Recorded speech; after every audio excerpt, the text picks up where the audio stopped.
JCB Godzilla tractor gorilla. Mahesh JCB बनाने के company में सुपरवाइजर का काम करता है। एक दिन वो कंपनी में सुपरविजन कर रहा था कि तभी उसके ध्यान में आता है, अरे कल ही मैंने सारे पार्ट्स को गिन कर रखा था, फिर आज ये जेसीबी के पार्ट्स कम क्यों दिखाई दे रहे हैं? लगता है कोई तो है जो पार्ट्स की चोरी कर रहा है। मैं अभी मैनेजर को बताता हूँ। महेश मैनेजर के पास जाकर सब बताता है। ओह, ये तो बहुत ही बड़ी बात है। महेश, तुम अब अपने काम से काम रखो। मैं इस चोरी की खबर मालिक को देता हूँ। और हाँ, चोरी की खबर किसी को मत बताना, इससे हमारी कंपनी की रेपुटेशन में खतरा आ जाएगा। जी सर, मैं अपना मुंह बंद ही रखूंगा, पर आप इस चोर को तुरंत जेल के हवाले कीजिए। महेश के जाने के बाद मैनेजर फोन पर कहता है, सुनो, चोरी की खबर फैलने से पहले अपना काम पूरा करो और मुझे मेरा सारा पैसा दे दो। मैनेजर की बातें शक करने लायक थी। 2 दिन के बाद एक अस्पताल से खबर आती है कि अस्पताल में जितने भी गर्भवती औरतें थी उनका अपहरण हो गया है। ये सुनकर महेश, अरे आखिर कोई गर्भवती महिलाओं का अपहरण क्यों करेगा? उनसे क्या फायदा हो सकता है उन्हें? लेकिन बेचारे गर्भवती महिलाएं और उनके बच्चे खतरे में हैं। मैं एक बार अस्पताल जाके ही आता हूँ। महेश अस्पताल जाता है। जिन्होंने ये अपहरण अपने आंखों से देखा था वो सारे सदमे में थे। दरअसल उन्होंने एक जेसीबी गॉडजिला को देखा था। वो डरे हुए थे। महेश एक आदमी के पास जाता है। तब वो आदमी कहता है, अरे वो बहुत ही बड़ा गॉडजिला है। भयानक था वो दिखने में, बिल्कुल एक जेसीबी के जैसे। क्या?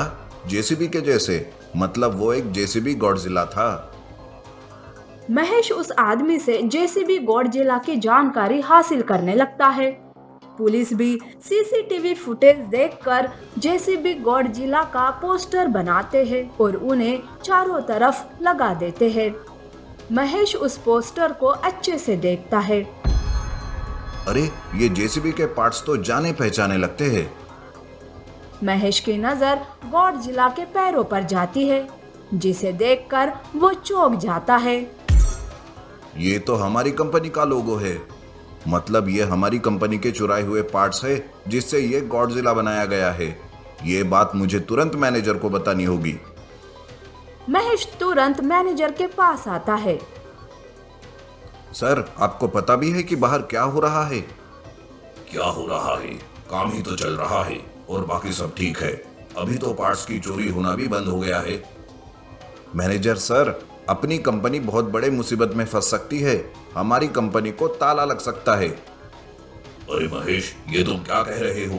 आखिर हमारी कंपनी को ताला क्यों लगेगा? बाहर जो जेसीबी गॉडजिला गर्भवती महिलाओं के अपहरण कर रहा है वो हमारे कंपनी के बनाए हुए पार्ट्स से बना है।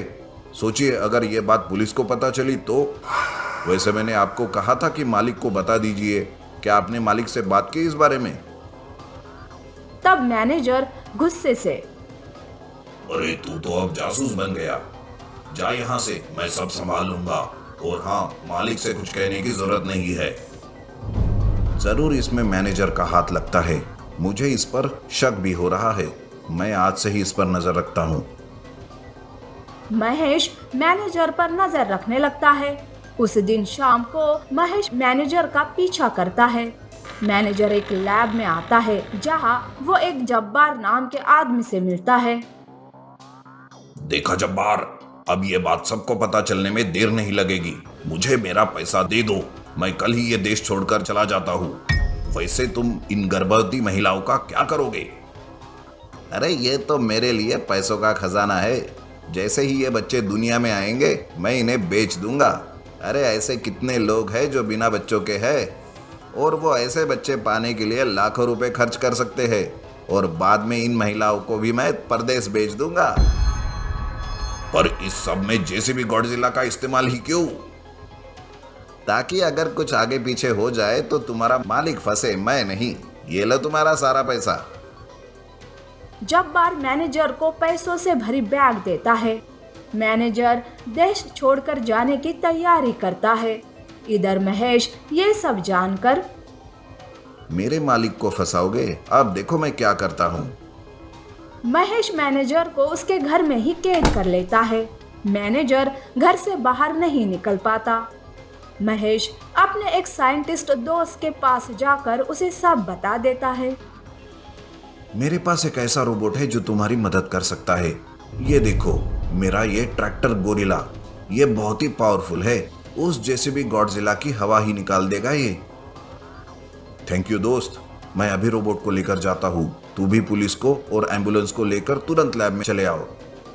महेश अपने दोस्त को लैब का पता बताकर ट्रैक्टर गोरिल्ला रोबोट को लेकर लैब में आता है, जहां जेसीबी गॉडजिला और ट्रैक्टर गोरिल्ला का आमना सामना होता है। भयानक लड़ाई शुरू होती है और आखिर में ट्रैक्टर गोरिल्ला जेसीबी गॉडजिला को ढेर कर देता है। जब्बार ये सब देखकर डर के मारे भागने की कोशिश करता है, पर तब तक वहां पुलिस आती है। वो जब्बार को पकड़ लेती है और सारी औरतों को एम्बुलेंस से अस्पताल ले जाने की तैयारी करते हैं। तब एक औरत महेश से कहती है, महेश, तुम्हारा बहुत बहुत धन्यवाद। तुमने हम सारी माताओं को मरने से बचा लिया। जब्बार को जेल में डाल दिया जाता है। मैनेजर भी अपना गुनाह कबूल कर लेता है, तो महेश को कंपनी में मैनेजर की पोस्ट मिल जाती है। CCTV camera robot thief versus JCB robot. मगन लाल ने सुबह अपने चांदी के बर्तन के दुकान का शटर खोला। तब उसने पाया कि उसकी पूरी की पूरी दुकान लूट चुकी थी। गल्ले से सारा पैसा चोरी हो चुका था। यहाँ तक कि दुकान का सारा माल भी गायब था। वो सर पर हाथ रखकर जोर जोर से रोने लगा। उसके रोने की आवाज सुनकर सारे लोग वहाँ इकट्ठा हो गए। साथ में उसके नौकर चाकर भी वहाँ आ पहुँचे। अरे मालिक, ये सब कैसे हो गया? कल जब हमने रात में दुकान बंद कर दी तब तो सब सही था। अचानक रातों रात ये सब क्या हो गया? अरे जल्दी से पुलिस को फोन करो, अब वही सब देखेंगे। अपने दुकान का सीसीटीवी कैमरा भी चेक करो, जरूर उसमें उस चोर की शक्ल दिखाई दे रही होगी। पुलिस को ढूंढने में मदद होगी। किसी ने पुलिस को फोन कर दिया तो दूसरे नौकर ने सीसीटीवी कैमरा चेक किया, लेकिन हाय रे किस्मत, पूरा का पूरा कैमरा ही वहां से गायब था। शायद चोर उसे भी अपने साथ ले गया। पुलिस वहां आते ही उन्होंने पूछताछ शुरू कर दी। पूछने पर पता चला कि सबसे पहले चोर ने सीसीटीवी कैमरा ही चोरी किया कि तभी अचानक वहां एक नौकर आ पहुंचा। ये क्या, तुम भी आ रहे हो? इतनी देर तक कहाँ थे? इंस्पेक्टर साहब, मेरी माँ बीमार है। उनकी सेवा करते करते मुझे देर हो जाती है, इसलिए मैं रोज देर से ही दुकान पर आता हूँ। चाहे तो आप मालिक से पूछ लो। ये सच कह रहा है इंस्पेक्टर। वैसे भी मुझे अपने सारे नौकरों पर भरोसा है, इनमें से कोई कुछ नहीं कर सकता। पर मालिक, मैं अब यहाँ नौकरी नहीं कर सकता। आपकी दुकान तो बंद हो गई, पर मुझे अपनी माँ के इलाज के लिए पैसों की जरूरत पड़ेगी, इसलिए मैं कुछ दिनों तक दूसरी जगह नौकरी ढूंढता हूँ। जब आपको जरूरत पड़ेगी तब मुझे आप वापस बुला लेना। ये कहकर वो नौकर वहां से चला गया। मगन लाल ने भी उसकी मजबूरी समझकर उसे जाने दिया। पुलिस ने काफी छानबीन की, लेकिन उनके हाथ भी कुछ नहीं आया।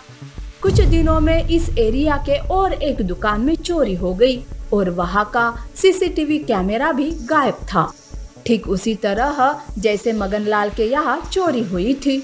इस धक्के से लोग संभले ही थे कि लगातार 2-4 दिनों में फिर से चोरियां होने लगी और सारी चोरियां एक ही तरीके की थी। जो कोई था सीसीटीवी कैमरा चुरा कर ले जाता। छगन व्यापारी इस मामले में 2 कदम चोर से आगे निकला। उसने दुकान में एक ऐसी जगह और एक सीसीटीवी छुपा कर रखा था जिसके बारे में उसके अलावा किसी को भी नहीं पता था। तो छगन सेठ, आपने उस कैमरे में क्या देखा? क्या आपको उस चोर की शक्ल दिखाई दी? अरे आज तक जिन जिन दुकानों में चोरियां हुई है, उनके दुकान के बाहर और अंदर लगे सीसीटीवी कैमरे चोरी हो गए हैं। इसीलिए मैंने किसी को बिना बताए एक सीसीटीवी कैमरा छुपा कर अपनी दुकान में लगाया है। इसके बारे में किसी को जानकारी नहीं है। आप खुद देख सकते हो कि उस कैमरे में क्या है और कौन चोर है। अरे वाह, जरा हम भी तो देखे कौन है ऐसा शातिर चोर। पुलिस और छगन मिलकर सीसीटीवी में रिकॉर्डिंग देखने लगे। तभी उनके नजर में आया कि वो चोर कोई मामूली इंसान नहीं था, वो एक रोबोट थीप था और उसके साथ एक इंसान भी था, लेकिन उसकी शक्ल साफ दिखाई नहीं दे रही थी। वो उस रोबोट की मदद से सबसे पहले सीसीटीवी कैमरा चुरा लेता और उसके बाद पूरी दुकान साफ कर जाता। अब उसे और उसके रोबोट को पकड़ने के लिए किसी रोबोट की मदद लेनी बहुत जरूरी हो गई थी। मेरे एक दोस्त का रोबोट का व्यापार है। उसने अपनी दुकान की सेफ्टी के लिए एक जेसीबी रोबोट को तैनात किया है। क्यों ना हम उसी की मदद ले। छगन सेठ का ये सुझाव पुलिस को बहुत पसंद आया और उन्होंने तुरंत जेसीबी रोबोट से मदद लेने की ठान ली। छगन और पुलिस के विनती करने के बाद जेसीबी रोबोट को उस एरिया की रखवाली करने के लिए और उस चोर को पकड़ने के लिए भेज दिया गया। 2 दिन तक सही चल रहा था, लेकिन तीसरे दिन फिर से उस इंसान ने रोबोट थीप के जरिए एक सोने की दुकान लूटने की कोशिश की।